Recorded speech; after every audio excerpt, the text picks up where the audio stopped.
kata kafir memang bikin strategi melihat seperti itu, mereka ada di belakang menguasai jalan yang akhirnya kemudian posisi berbalik.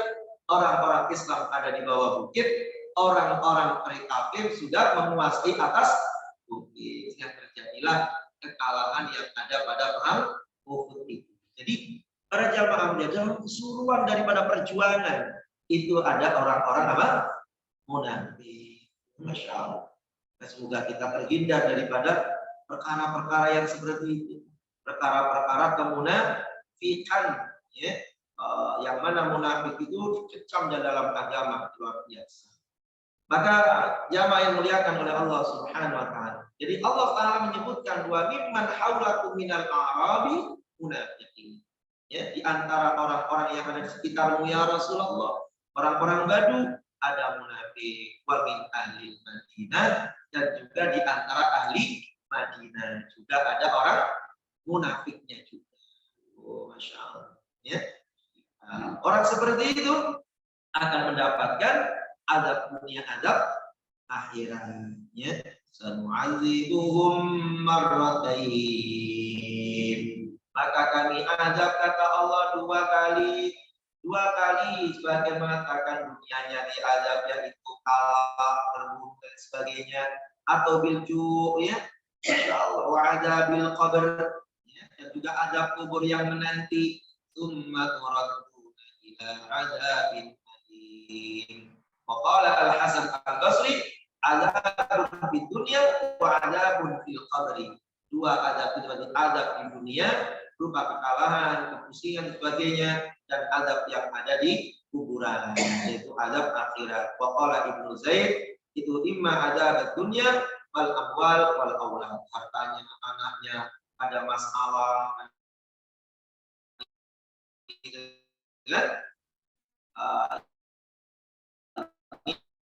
azab yang diberikan Ta'ala kan yang keluar daripada aturan Allah Subhanahu Wa Taala. Harus sami'na wa ata'na, ya. Masya Allah. Kita perhatikan di dalam ayat yang berikutnya, wa akharuna taraku bidunub. Nah, setelah Allah menjelaskan kondisi orang-orang yang as-sabiqunal awwalun, orang yang dipuji, kemudian Allah menjelaskan kelompok orang-orang munafik, maka ada kelompok yang berikutnya, itu apa? Orang-orang yang mengaku dosa. Orang-orang yang mengaku dosa. Ya. Wa akharuna taraku bidunubihim khalatu.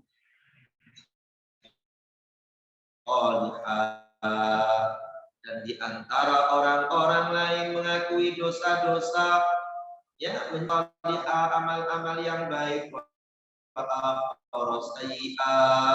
dengan amal-amal yang buruk. Semoga Allah menerima taubat mereka. Innallaha ghafurur rahim. Tunggu Allah Ta'ala Maha Pengampun lagi Maha Penyayang. Jadi setelah Allah menjelaskan tentang kelompok orang-orang yang mulia, yang tercepat dalam respon amal soleh, kemudian orang munafik, lalu kemudian Allah Subhanahu Wa Taala menceritakan, ya, setelah orang-orang munafik yang tidak ikut berperang karena tidak suka berjihad, ya, yang mendustakan serta meragukannya, maka Allah menerangkan kondisi orang yang berdosa. Kondisi orang yang berdosa, mereka tidak ikut berjihad karena malas. Karena malas, cenderung pada mereka beriman dan membenarkan perkara-perkara yang baik. Makanya dikatakan wa akharuna taraku bidunubihim. Mereka, kata Allah, orang-orang yang mengakui dosanya. Mengakui dosa. Jadi mereka mengakui dosa-dosa yang mereka lakukan terhadap Tuhannya. Berarti kelompok orang-orang yang mau melakukan taubatan nasuha. Insyaallah. Mengakui dosa, ya. Tapi mereka itu mempunyai amal-amal yang soleh juga. Tahu amal yang soleh, mereka mencampur adukan, membawakan kholatu amalan soleh wa akhara sayyi'ah. Amal yang baiknya juga ada amal yang buruknya. Orang-orang yang masih berada di bawah pemaafan dan pengampunan Allah Ta'ala. Jadi yang kalau tadi itu semangat untuk berjuang, yang kedua munafik bikin keruh dalam perjuangan, yang ketiga malas, bikin keruh, enggak berangkat, enggak, tapi apa? Malas. Ya, malas. Malas ini pun kemudian mereka mengakui, lalu kemudian mohon ampun kepada Allah, ya asallahu ayyatuba alaih. Maka otomatis Allah Subhanahu wa taala membuka daripada pengampunannya itu. Oh, gitu. Jadi memang manusia itu macam-macam. Ada yang semangat baiknya, ada yang semangat dosanya, ada yang apa? Baiknya enggak, dosa ya malas, kelompok malas. Orang ngaji juga begitu. Makanya Nabi mengatakan kun aliman. Bila kamu orang alim yang mengajar, ada lagi kemudian katakan apa? Kalau nggak jadi alim, au muta'alliman, atau belajar. Kalau nggak belajar itu mentelengin kitabnya, kan itu kan?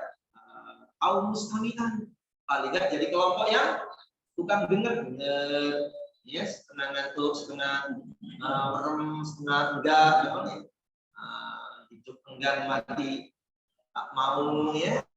Kelompok mustami'an, kelompok pendengar. Au muhibban, atau kelompok yang keempat, kelompok apa? Pecinta. Pecinta itu ngerjain yang enggak tapi seneng. Kemana Bu?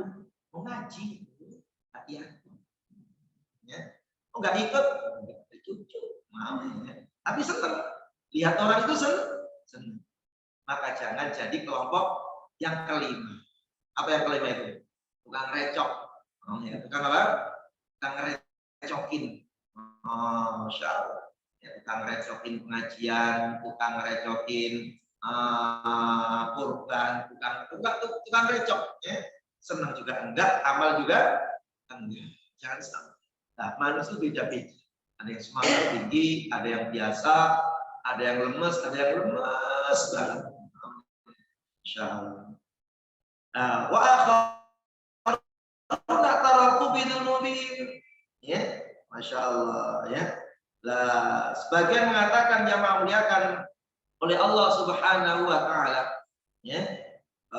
Orang-orang yang mengetahui, ya, yang mengetahui daripada dosa-dosa yang mereka kerjakan, kemudian mereka itu menginginkan daripada pengampunan Allah Subhanahu wa taala, ya pada akhirnya juga dimaafkan, diampuni oleh Allah Subhanahu wa taala. Akan diterangkan di dalam Al-Qur'an, wa qad qala Ibnu Abbas rizqi Abi Lubabah wa jama'ah min ashabihi. Ya, jadi turun kata Ibnu Abbas, ayat ini berkaitan dengan yaitu Abu Lubabah dan di antara sahabat yang tertinggal dalam perang Tabuk. Allah akan pada akhirnya mereka itu apa? Mengetahui, meyakini tentang keburukannya, lalu kemudian pada akhirnya mohon ampun kepada Allah Subhanahu wa taala. Nah, ini kelompok-kelompok umat manusia.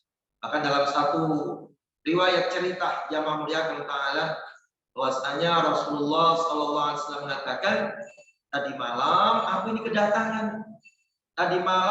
kedatangan daripada dua orang yang keduanya membawa aku daripada pergi. Akhirnya keduanya ini membawa aku ke suatu kota yang dibangun dengan batu bata emas dan juga perak katanya.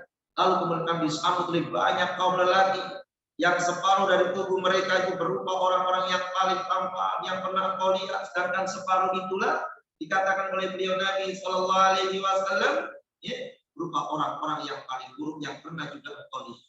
Keduanya berkata kepada mereka yang ada, mereka mengatakan, pergi kalian dan masukkanlah diri kalian ke sungai itu, maka mereka masukkan ke dalamnya, ya, dalam sungai itu, kemudian mereka kemudian kembali kepada kami, sedangkan apa yang buruk itu telah lenyap menjadi yang tamam. Ya otomatis berubahlah keburukan itu menjadi satu kebaikan karena dosa-dosanya sudah dimaafkan oleh Allah Subhanahu wa taala. Allah alam bis. Nah, ini kelompok manusia, ya kelompok baik, ada kelompok buruk, ya yang bisa kita ambil ibrah pelajaran. Ada kelompok yang mual-mual, ya, males, nggak bisa. Hidup itu nggak bisa. Makanya setiap tahun itu kita diingatkan oleh Allah dengan satu ritual ibadah yang namanya ibadah kurban. Itu adalah isyarat bahwa kurban itu sebuah konsekuensi dan esensi keimanan. Orang tuh kalau iman, orang tuh kalau yakin, ada konsekuensinya apa? Ya kurban. Konsekuensi dari satu ucapan, inna sholati wa nusuki wa mahyaya wa mamati lillahi rabbil alamin. Konsekuensinya yang ngikutin apa yang dimau oleh yang diyakini itu. Dan yang kedua, korban itu jamaah yang mulia sebuah harga yang harus dibayar untuk mendapatkan surga. Nah, setiap umat kan mencita-citakan apa? Masuk surga. Innallaha ashtara minal mu'minin, ya. Sungguhnya Allah membeli orang-orang yang beriman. Apa yang dibeli? Ya, anfusahum, yaitu jiwa mereka, harta mereka, ya, dibeli oleh Allah Ta'ala dengan harga surga. Jadi harga yang harus diambil oleh seorang yang menginginkan sesuatu. Hidup itu nggak gratis. Ya, untuk masuk Ancol saja harus bayar. Masuk PRJ kemarin bayar berapa? 30.000. Tahu aja. 50 berarti ke templang, 30 parkirnya yang 50. Gratis berarti lewat belakang. Ya udah kok panjang PRJ. Ya artinya seorang itu menginginkan sesuatu itu harus mengeluarkan biaya. Ya enggak? Ya, orang pengen surga itu Allah Ta'ala katakan maqamin amin. Surga itu tempat yang paling aman tua, muda terus, aman sakit, sehat terus, aman apa tuh? Aman ngek, aman covid, ya, aman gempa, aman lapar, aman takut, aman susah, aman dari ketergusuran, lama-lamanya surga. Gak mungkin gratis. Maka ada perjuangan, ada pengorbanan itu.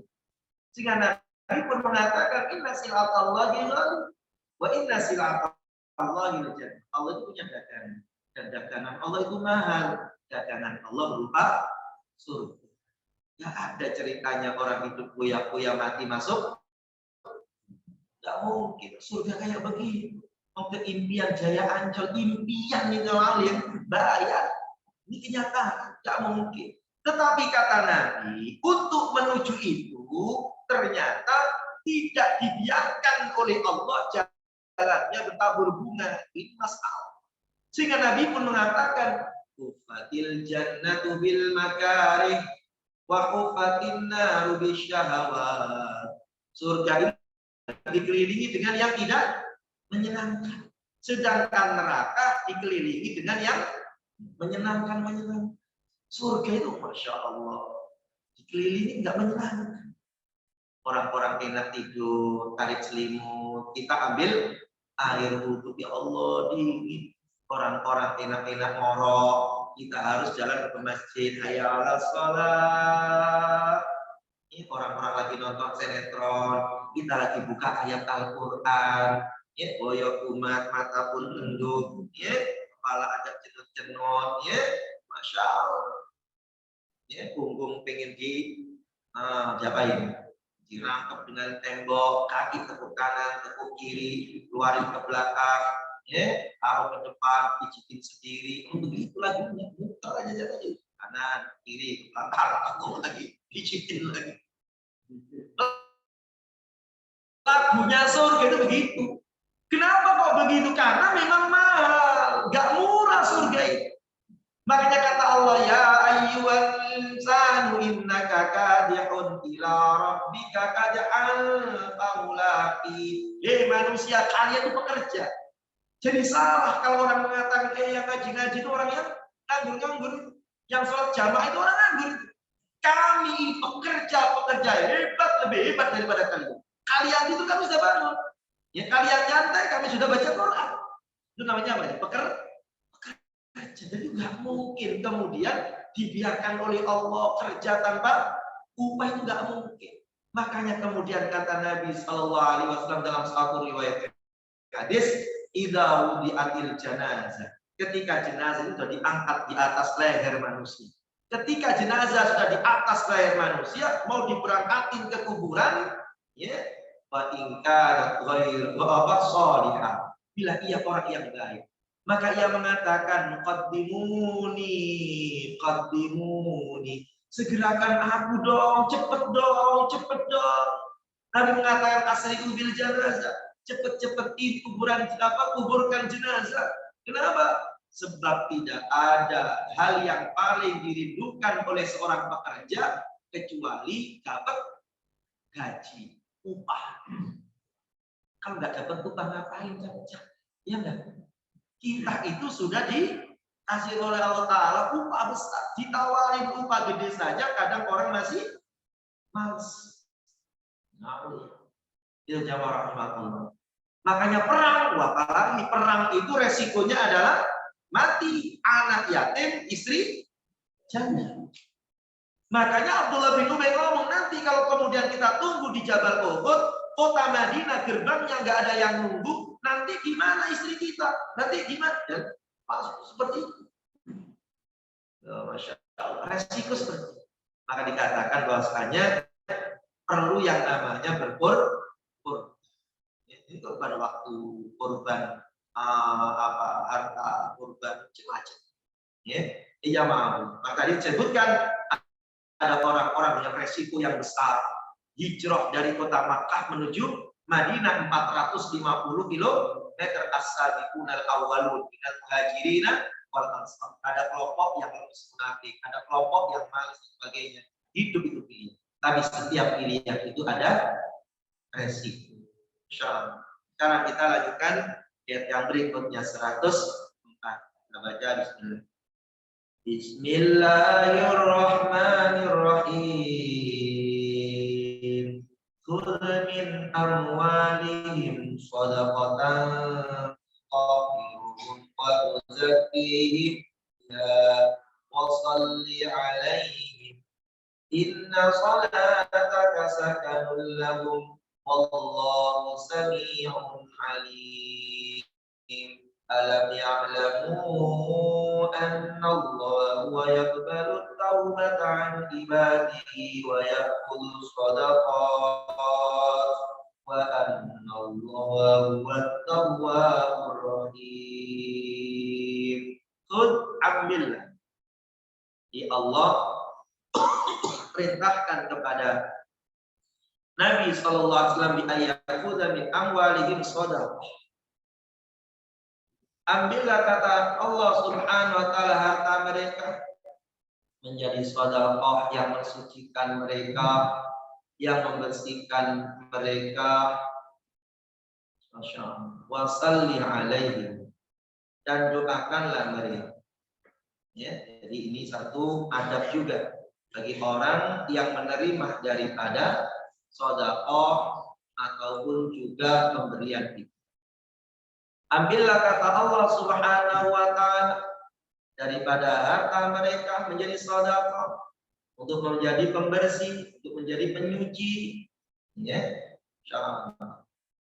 Dan wasalli alaihi, kata Allah Allah Subhanahu wa taala wa shalli alaihim. Namun kemudian ucapkanlah doa atau sholawat kepada mereka. Karena itu akan menjadikan ketenangan bagi mereka. Dan Allah Maha mendengar lagi Maha mengetahui. Perintah Allah untuk mengambil harta, ya, menjadikan sedekah. Sedekah itu, ya, yang paling mendapatkan manfaat adalah orang yang mengeluarkannya untuk membersihkan mungkin syubhat-syubhat yang ada di dalamnya, mensucikan jiwa mereka untuk lebih mencintai agama, akhirat daripada harta yang mereka miliki. Dan itu para jamaah rahimahullah diperintahkan sebagai wujud kecintaan manusia kepada Allah Subhanahu wa taala. Dan kemudian jamaah rahimahullah, dalil ini pun bukan berarti kemudian untuk Nabi kepada umat, tetapi pada orang-orang yang diberikan diserai amanah para imam untuk mengambil zakat dari kalangan kaum muslimin yang sudah yang sudah berhak satu nisab untuk dikeluarkan zakat. Dan hadis ayat ini pun menjelaskan tentang satu adab di antara adab orang yang menerima daripada sedekah untuk mendoakannya. Dalam satu riwayat an Abdullah bin Abi Aufa, qala kana Nabi sallallahu alaihi wasallam, Nabi bersabda, apabila datangkan sedekah kepada kaum muslimin, maka apa? Shalla alaihim, ya. Maka apa? Maka adalah ia bersolawat. Ia bersolawat, mendoakan. Ya, dan Nabi SAW juga mendoakan, Allahumma sholli ala ali Abi Aufa, semoga Allah Ta'ala ya memberikan kebaikan-kebaikan atas keluarga Abi Aufa. Itu diperintah. Ibarat kata orang kalau dikasih itu, dia ngerti terima kasih. Paling enggak kalimat jazakallahu khairan dan lain sebagainya. Ya, maka kalimat itu menjadi ketenangan. Orang ngerti terima kasih. Ya, jangan kemudian ngedumel, kasih dumel, ya. Kayak cuma dikitnya, jangan mau kasih berapapun. Yang mengucapkan apa? Alhamdulillah. Kemudian mendoakan orang yang memberikan tersebut. Supaya apa? Supaya orang yang ngasih tadi itu artinya menjadi tenang. Ini orang Masya Allah dikasih sarung duduk saja, dia mengatakan ya Allahumma sholli ya Masya Allah. Padahal cuma dikasih sarung gajah duduk. Coba kalau ngajak berdiri, mesti sholawatnya lebih senang. Jadi yang ngasih itu kemudian apa? Senang, mikirin, ya, mikir, orang ngerti terima kasih. Itu yang kemudian kata Allah Subhanahu Wa Taala, azidannakum, kami tambah karena kamu terima kasih, maka kemudian ditambah kebaikan itu oleh Allah Subhanahu Wa Taala. Ini merupakan adab. Ya, jadi di antara apa? Adab, di antara adab orang yang menerima adalah mendoakan. Apakah kemudian orang yang memberi itu diperintahkan untuk mengucapkan akad? Tidak harus akadnya. Tidak perlu kemudian panjang lebar. Akad saya ya, buat bersih-bersih saya, orang-orang yang saya miliki, yang terima kasih. Maka orang yang kamu kasih ini. Senyum saja, yang penting apa? Niat. Sedangkan orang yang menerima langsung mendoakan. Sunnah. Nah, para jamaah ta'ala, maka ini pun menjadi satu dalil bahwasanya imam itu juga boleh memaksa. Boleh untuk memaksa orang-orang yang tidak mengeluarkan zakat. Makanya zaman Abu Bakar As-Siddiq radhiyallahu anhu, maka beliau pun tersibukkan untuk memerangi orang-orang yang murtad dan juga orang-orang yang tidak mengeluarkan zakat. Lalu beliau mengatakan, siapa yang membedakan antara sholat dengan zakat, maka kami akan perangi. Yang meninggalkan sholat, zakatnya enggak, itu akan berhadapan dengan Abu Bakar As-Siddiq radhiyallahu anhu saat itu. Makanya Allah perintahkan, yaitu ketika Allah mengatakan bahwasanya aqimus sholat wa atuz zakat, itu satu paket, menunjukkan satu paket. Ya, orang ahli sholat dan keluarin zakat masalah besar. Orang zakat ditunaikan tetapi sholat tidak dikerjakan masalah yang besar. Seperti duit tunggal, ya. Seperti satu paket ketika Allah mengatakan katibullah walatihul begitu pula anishkurli waliwalidayya taatlah kamu kepada Allah dan syukurlah kamu kepada kedua orang tua. Para jamaah rahimahumullah.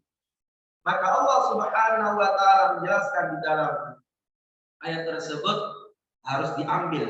Ya, Khalifah Abu Bakar sampai seperti itu. Seandainya mereka membangkang, tidak mengeluarkan daripada zakat, ya, maka akan aku perangi mereka itu. Ya, jadi nggak boleh orang ahli sholat harus menjadi ahli zakat. Bahkan Allah Subhanahu wa taala bilang sholatnya dusta, agamanya bohong ketika orang itu pelit.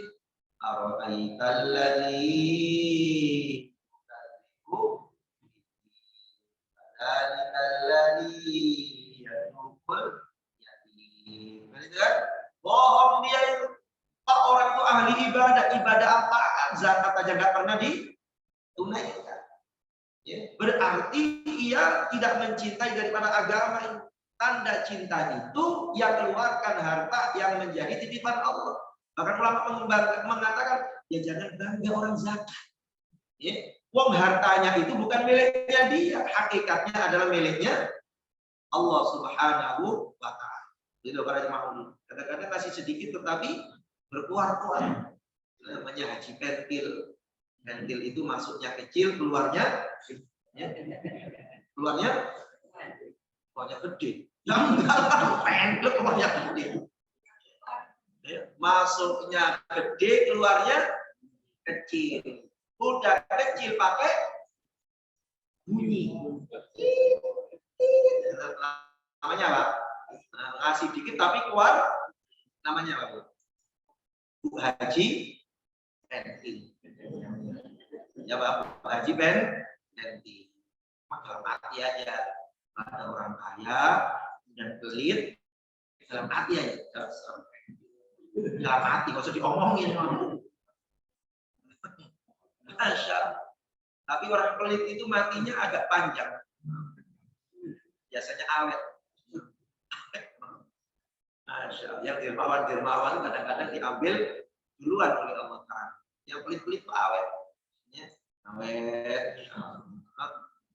Haji pentil. Diwasalli alaihim, sekali lagi yaitu disunahkan untuk doa. Alam ya'lamu annallaha yaqbalu taubata an ibadihi wa yaqulu shadaqah. Tidakkah mereka tahu, tidakkah mereka ngerti bahwasanya Allah lah yang menerima daripada taubat mereka, ya, dari hamba-hambanya, dan menerima daripada zakat-zakat yang ada. Masing-masing daripada perkara-perkara tersebut bisa menghapuskan dosa. Makanya yang diuntungkan dalam urusan amal itu hakikatnya adalah diri sendiri. Jadi jangan pernah menganggap bahwasanya amal itu menguntungkan orang lain. Salah. Coba lihat semua redaksi dalil yang ada. Sampai perintah mendoakan orang itu yang paling menikmati adalah pelakunya. Ya, maka kata Syekh Mutawalli Asy'arawi, dia mengatakan seperti yang ada dalam hadis Nabi SAW, cukup kalian mendoakan orang itu dengan kalimat, ya, yang diutarakan oleh Nabi SAW, yaitu apa? Kamu juga. Masya Allah. Kita doain orang.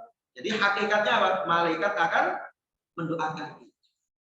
Malaikat itu mengatakan, Masya Allah, ya Allah, ya, kembalikan doa itu kepada orang yang, ya Allah, berikan kesembuhan orang itu. Maka malaikat kemudian balikin, ya Allah, doa yang sama untuknya. Masya Allah. Kita doain orang belum tentu terkabul, malaikat doain kita insya Allah terkabul. Ya. Zakat, min amwalin shadaqatan, keluar zakat, tutahhiruhum wa tuzakkihim. Jadi yang untung itu orang yang mengeluarkannya, bersih, suci, Zakat fitrah sama, zakatul fitrah tuhratan lisaim adillan warrafas wa tuhmatan lil masakin. Zakat fitrah itu adalah penyuci orang dari ketersia-siaan puasa. Jadi yang teruntungkan oleh zakat fitrah siapa? Dia yang keluarin. Baru kemudian waktu matal lil masakin, dan kemudian makanan bagi orang yang miskin. Jadi yang harus diperhatikan, ibadah itu hakikatnya untuk diri sendiri. Tidak ada yang teruntungkan dari amalan kita itu sendiri. Gila jamaahnya. Masya Allah. Sampai kita melakukan amal baik, ya siapa yang teruntungkan? Ya diri kita. Karena Allah akan jaga anak-anak itu. Kalau nggak Allah jaga anak, mesti Allah jaga cucu. Cucunya belum, maka cicit jaga. Ini jamaah. Nah, kita lanjutkan dari perkara yang berikutnya. Ya, jadi Allah mengetahui mana yang taubat, mana yang mengeluarkan sedekah, mana yang pelit. Allah Taala mengetahuinya. Walaupun kemudian orang itu menyembunyikan daripada sedekah. Kita lanjutkan ayat yang berikutnya, yaitu menjelaskan tentang bagaimana perintah amal soleh itu, karena sesungguhnya amal soleh itu menyenangkan orang yang mengerjakannya, bahkan menyenangkan orang-orang yang mencintainya luar biasa. Bismillahirrahmanirrahim. Wa qul i'malu fasayarallahu 'amalakum wa rasuluhu wal wasaturadduna ila 'alimil ghaibi wasyahadah fayunabbi'ukum bima kuntum ta'malun. Maka kata Allah Ta'ala, wa qul i'malu, katakan ya Rasulullah, i'malu, berbuatlah kebaikan. Ikmalu, berbuatlah. Allah mengetahui amalan Rasulnya dan orang-orang yang beriman, dan akan dikembalikan pada Allah yang mengetahui kegaiban dan syahadah, dan Allah akan kabarkan apa yang kalian kerjakan. Jamaah.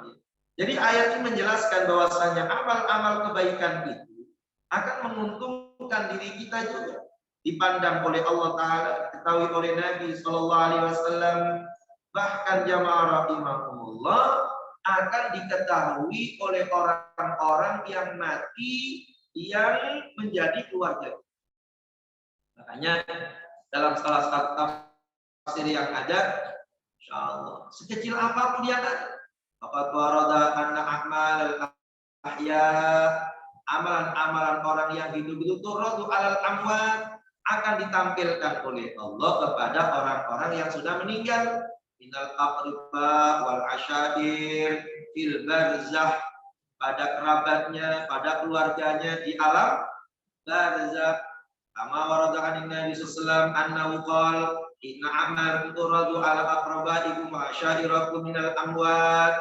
Itu masyaallah. Jadi kata Nabi sallallahu alaihi wasallam bahwasanya amalan orang yang hidup itu pun dikatakan di sini wa qul i'malu, kerjakanlah amal yang bagus-bagus. Kan itu kan? Allah melihat amalanmu, Rasul menjadi saksimu, dan wal mukminun, orang-orang yang beriman pun juga tahu. Nah, bagaimana orang mukmin yang tahu itu? Ternyata dalam satu terangkan hadis Nabi SAW menjelaskan bahwasanya orang yang mati pun tahu amal yang kalian kerjakan. Jadi salah kalau ada orang mengatakan orang kalau sudah mati itu nggak ngerti amalan orang yang masih, itu salah total, nggak ada benarnya. Ya, orang yang mati itu yang nggak mendengar, orang-orang yang masih hidup tidak menerima manfaat amal-amal orang yang masih hidup, bahkan yang namanya sudah mati nggak ngerti amal-amal keluarganya. Salah. Salah apa benar? Makanya baca Yasin, baca ini itu, baca doa nggak bakal nyampe, kagak denger udah mati.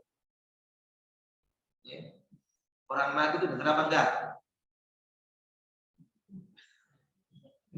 Orang mati bener apa enggak? Ngaji juga itu sama sih, bener. Ngaji juga itu salah. Ya, yang ngaji itu orang-orangnya sama. Yang imami juga sama. Jamaahnya masih ragu-ragu. Orang mati itu dengar apa tidak ucapan orang hidup? Ya sekarang mau jawab yang enak atau salah orang itu. Orang yang sudah wafat mendengar apa enggak ucapan omongan orang yang masih hidup? Dengar, itu jawaban. Walaupun ada orang jenggotnya panjang 2 meter, nggak akan mendengar. Ibit Allah, nggak usah dengerin. Orang masih hidup itu didengar oleh orang. Saya sering terangkan. Nabi itu ngajarin kalau masuk ke kuburan, ucapin itu salam. Assalamualaikum. Ya alal kubur. Ya enggak? Saya mau nanya, ngapain Nabi ngajarin ucapin kalau yang dikubur itu? Ngapain Nabi ajarin kalau ucapan itu enggak ada man? Mesti ada dan mereka enggak. Jangankan ucapan, perbuatan ini dengar. Maka dalam tafsir dikatakan inna a'malakum tu'radu ala aqrabaikum. Maksud daripada amalanmu dilihat Allah, dilihat Rasul, dilihat orang yang beriman, itu maksudnya sampai orang mati kalian itu dengar, melihat orang-orang yang mati di antara kalian, kerabat kalian, keluarga kalian, itu mendengar, melihat ucapan-ucapan kalian, Masya Allah, fa'inkan khairan. Bila baik, maka mereka semua bahagia. Putuku ya Allah, putuku. Kok ngaji, kok baca Quran, kok qiyamul lail, tahu. Artinya senang. Masya Allah. Wa in kana ghaira dzalik, apabila kemudian mengerjakan yang enggak sesuai, maka mereka mengatakan yang berbeda, ya Allah, berikan jalan yang baik untuk cucu-cucuku itu. Itu para jamaah ini. Jadi jamaah rahimahullah, amalan orang yang mati hidup itu dilihat, didengar, dirasa oleh orang yang sudah percaya.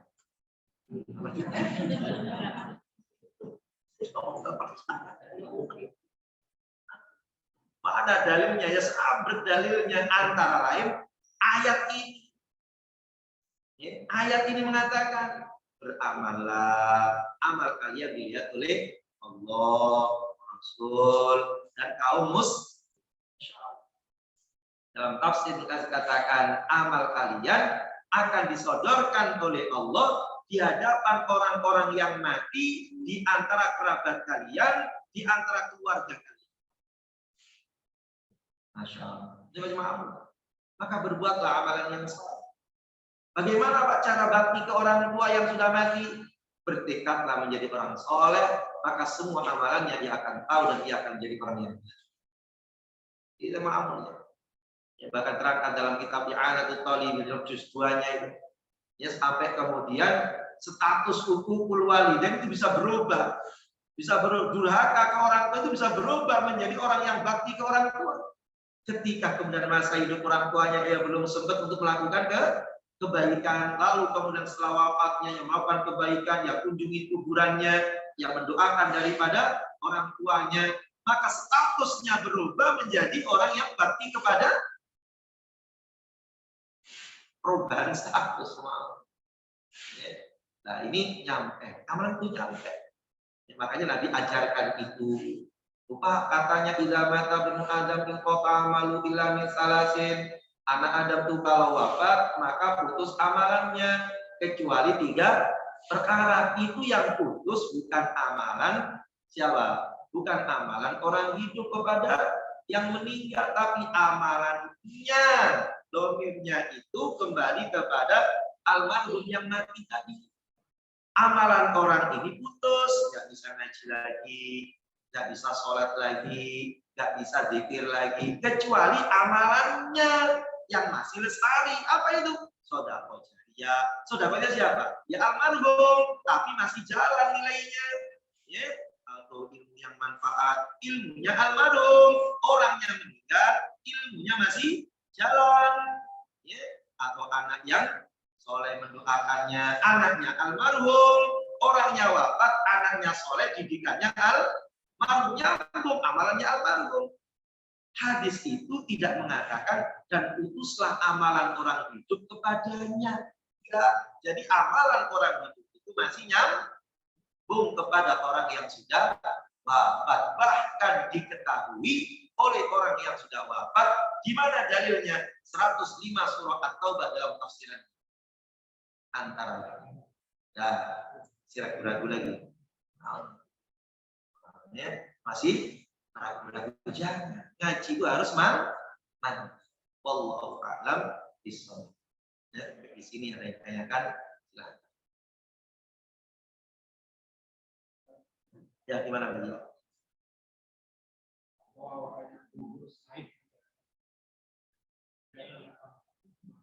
Ya.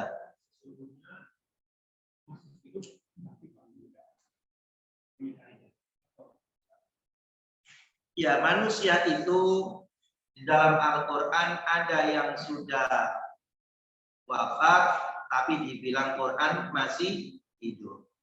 Seperti orang-orang yang mati syahid. Sampai Allah Ta'ala mengatakan, wala tahsabannal ladzina qutilu fi sabilillah. Jangan kalian sangka orang yang mati gugur di jalan Allah itu mati.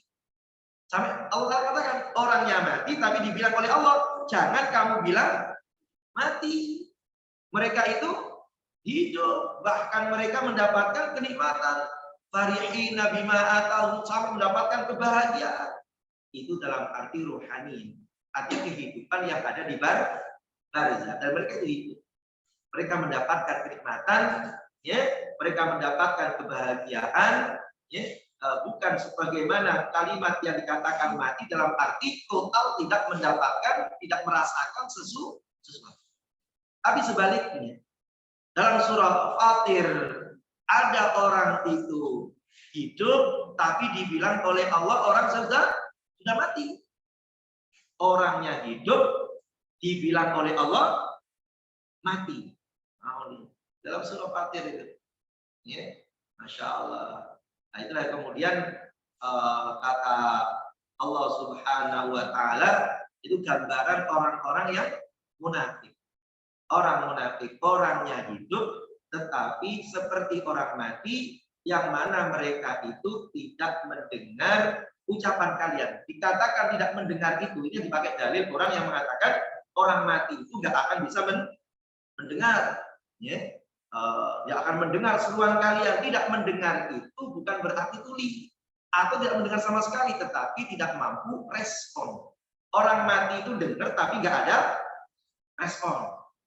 Jadi kalau kita doain assalamualaikum ya alal kubur, dengar tapi nggak respon, nggak ada responnya, nggak ada responnya. Pala jawablah, kata Nabi, mereka nggak ada jawaban. Nah, seperti itu. Nah, tetapi yang digambarkan wasbuhul mauta, engkau tidak bisa memberikan pendengaran pada orang yang mati itu ya Rasulullah. Wala tusmi'ul mauta, itu maksudnya adalah gambaran orang munafik. Orang munafik itu mereka dengar tapi nggak ada respon. Dan buktinya ketika Allah mengatakan bahwa mereka itu sumun, bukmun, umyun, itu bukan sumun dalam arti tuli total, bukan berarti umyun buta total, bukan berarti bukmun bisu total, tapi yang dimaksud bisu, tuli, buta itu dalam arti kebaikan. Buktinya apa? Hayyalal salat, hayyalal falah. Ketika kemudian ada dangdut, goyang dia, berarti dengar dia. Cuma dengarnya itu dangdut, nanti dengar, nanti dikatakan itu apa? Tuli. Begitu pula mata buta juga seperti itu. Di dalam arti alam kubur, alam dasar. Allah. Jadi gimana? Tadi dikatakan konsep bahwa orang yang meninggal itu bisa memonitor ya. Yang sama. Tapi kalau yang nasibnya tidak bagus Pak, dalam menghadapi azab, orang bisa monitor, karena dia sibuk menghadapi azab. Ya, makanya dikatakan di sini adalah kebaikan-kebaikan. Ya, orang yang mati, yang buruk itu mereka tersibukkan dengan adab setiap harinya. Ya, tersibukkan dengan adab setiap harinya. Yang jelas yang kita perhatikan dalam keterangan ini, orang mati itu mendengar. Orang mati itu melihat. Makanya kemudian tatkala kita ke makam Nabi, mesti kita mengucapkan kalimat Assalamualaikum ya Rasulullah. Assalamualaikum untukmu ya Rasul. Geser sedikit. Assalamualaikum ya Abu Bakar Siddiq. Assalamualaikum ya Umar. Berarti mereka tahu. Di Jabal Uhud juga begitu. Karena hakikatnya mereka itu adalah itu. Gitu. Jadi mereka mendengar. Sedangkan orang-orang yang tidak baik, mereka sibuk hari-harinya dengan azab dan siksaan dari Allah Subhanahu. Apa? Hakikatnya iya. Tetapi kan tersibukkan. Nah, tersibukkan kan seperti orang sibuk, ya nggak akan bisa mendengar. Sebenarnya mendengar, tetapi tidak mendengar. Maka suatu ketika setelah pertempuran Badar itu usai, orang-orang kafir termasuk Abu Jahal pun dilemparkan dalam Bi'ru Badar. Ya, pada sumur yang ada di Badar. Maka saat itu Nabi SAW setelah 3 hari kemudian mengatakan, hei orang-orang yang kafir, apakah kalian yang mendapatkan apa yang diberikan oleh Allah? Kami sudah mendapatkan yang diberikan Allah. Artinya kemenangan, harta rampasan. Apakah kalian mendapatkan apa yang sudah diberikan oleh Allah yang dijanjikan? Maka Umar pun mengatakan, ya Rasulullah, engkau berkata pada orang yang sudah meninggal dunia. Apa kata Nabi? Sungguh telinganya, pendengarannya lebih tajam daripada kita. Sungguh pendengarannya lebih tajam daripada kalian. Ya, karena tidak, kita ngomong seperti ini, maka di jalan nggak akan terdengar. Walaupun pakai mic, keterbatasan. Tapi ketika kemudian 1 hektar ini orang mati, kemudian kita berbisik tanpa suara yang keras mengucapkan di pintu yang ada, Assalamualaikum ya ahlal kubur minal mu'minina wal mu'minat. Dengar nggak 1 hektar itu? Dengar, nggak perlu teriak. Maka Nabi mengatakan pendengarannya lebih tajam daripada apa teriak? Apa? Ya nggak perlu jauh-jauh kabur. Salam itu ada 3. Salam yang wajib dijawab, salam yang apa? Tidak perlu dijawab, salam yang haram dijawab. Salam yang wajib dijawab, salam biasa, assalamualaikum, salam. Yang nggak perlu dijawab, salam sholat, assalamualaikum warahmatullahi wabarakatuh. Ya nggak perlu. Mau apa itu mati? Haram. Ya gimana?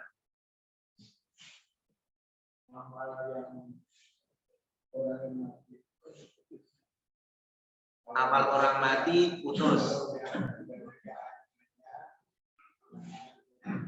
Ya. Ya.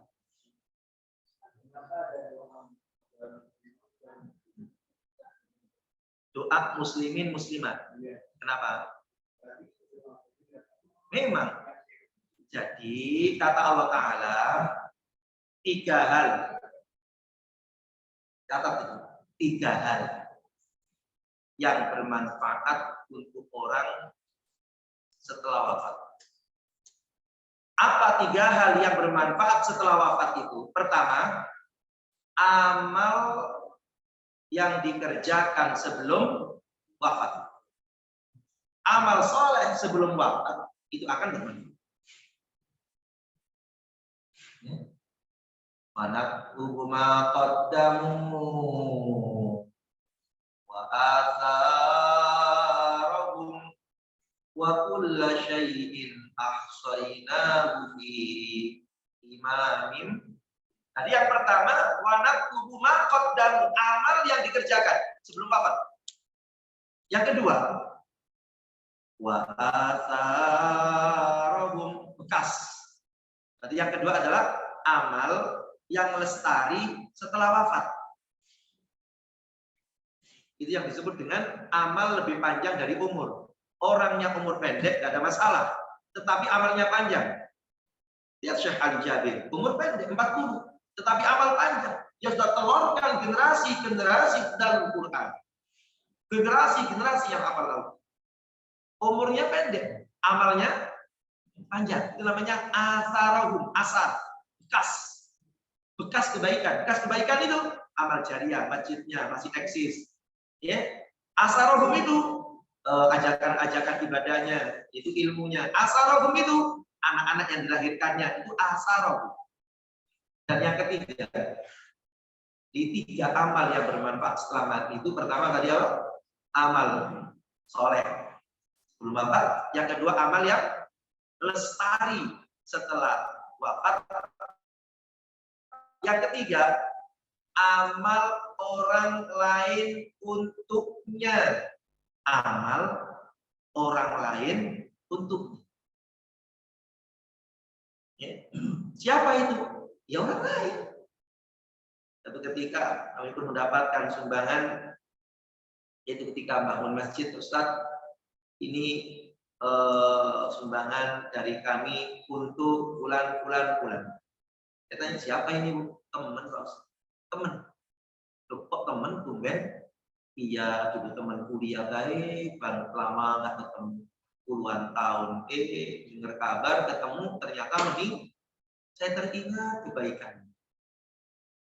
Maka ini untuk almarhum Fulan bin Fulan, teman saya. Ini poin yang ketiga. Berarti apa? Amal baik orang lain. Allahumma fir lil mu'minina wal mu'minat. Amal baik orang. Amal baik orang lain. Sedekah orang lain. Ya, makanya dikatakan ya orang makhluk.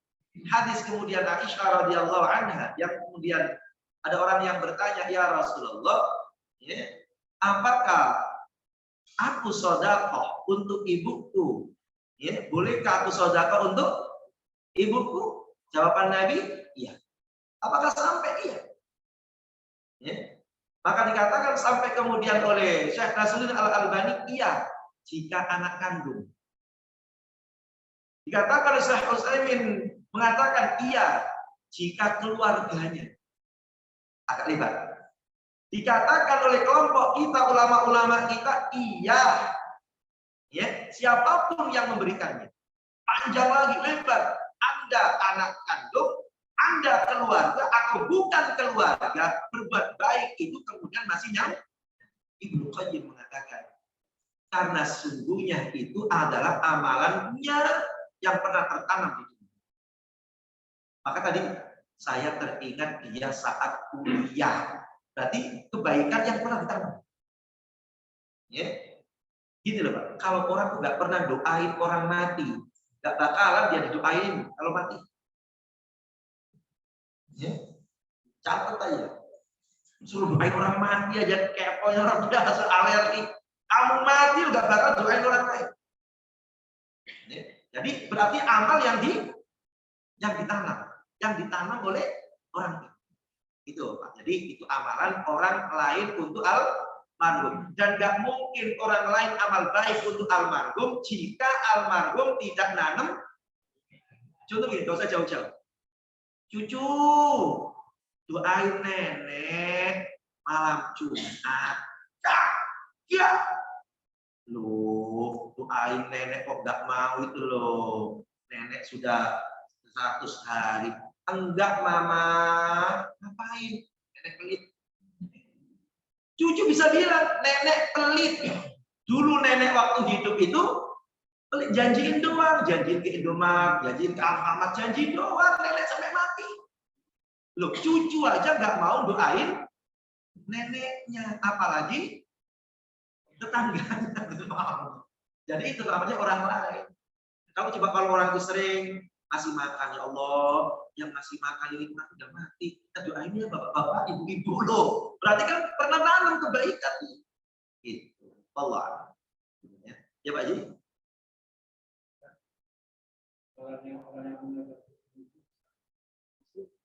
Guru-guru umum yang mengajar di sekolah, dosen, ustaz, guru-guru ngaji, semua ilmu yang manfaat. Semua ilmu yang manfaat yang arahnya akhirat. Ya kemudian belajar itu apa? Ilmu tata boga. Tata boga. Itu kemudian dia kerja, asbab kerja dapat upah. Upahnya untuk anak-anaknya sekolah, anaknya hafal Quran, nyambung terus. Walaupun otomatis nggak seperti ilmu syar'i. Gitu. Itu kalau jalan. Ya, ilmu masalah macam-macam ke pesawat. Ternyata pesawatnya dipakai sarana untuk ibadah haji, ibadah umrah, dapat jika ya seorang muslim. Ya, tetapi nggak seperti ilmu syar'i yang menuntunnya secara langsung cepat menuju Allah Subhanahu wa taala. Jadi itu ilmu. Namanya ilmu syar'i. Ya, jadi ilmu dengan berbagai macam model keilmuannya. Jadi apakah nyampe? Nyampe. Kalau itu bermanfaat. Gitu. Makanya asar atau bekas itu luar biasa. Maka sering kita mengatakan, andaikan penemu listrik, penemu lampu ini seorang muslim, alangkah bahagianya dia karena semua orang memakai. Andaikan penemu lampu itu adalah seorang muslim, betapa ribu jutaan nilai kebaikan yang dia sudah terima karena semua orang memakai.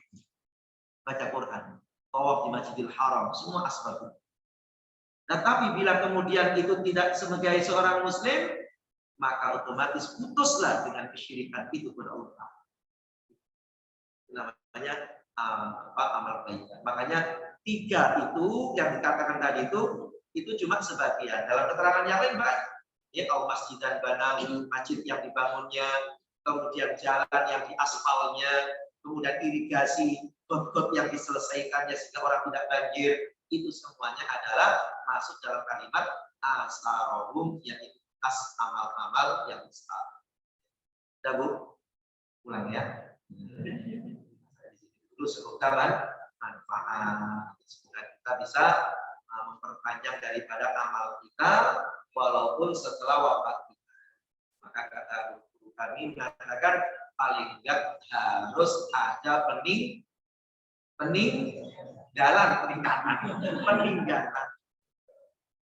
Harus ada tinggal.